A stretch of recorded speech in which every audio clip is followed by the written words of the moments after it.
Je m'appelle Martine Ruffnart. À 16 ans et demi, je suis partie aux États-Unis pour être artiste. Finalement, j'ai été que fille au pair. En revenant, je commençais un apprentissage de dessinatrice en bâtiment. Et j'ai très vite constaté que c'était pas vraiment fait pour moi. Donc j'ai trouvé des alternatives. Je voulais être architecte d'intérieur ou architecte ou n'importe. Puis finalement, mon papa qui avait fondé une entreprise m'a dit « Mais pourquoi tu ne vas pas t'inscrire à l'école de chef de chantier ?» Ce que j'ai fait.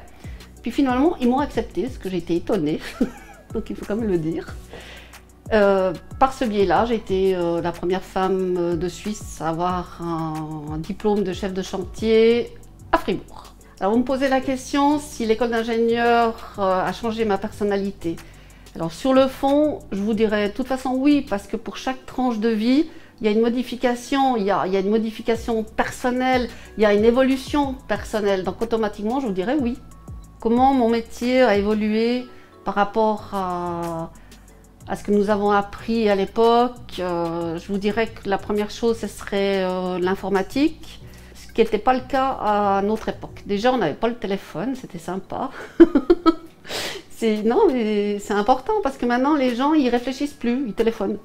Pour les futurs étudiants, je pense que le plus important pour pouvoir faire une formation, c'est d'être convaincu de ce qu'on va faire. Et à partir du moment où on est convaincu, il faut être téméraire.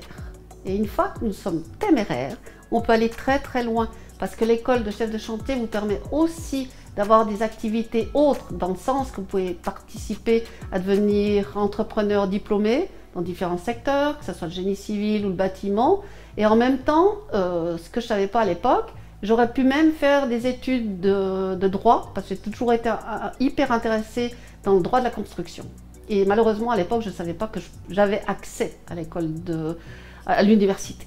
Donc, j'ai raté cette phase-là, mais j'ai bien fait le reste. Donc, soyez téméraires et soyez contents de ce que vous faites. Vous êtes heureux. Si vous êtes heureux dans votre formation, vous serez heureux le reste de votre vie.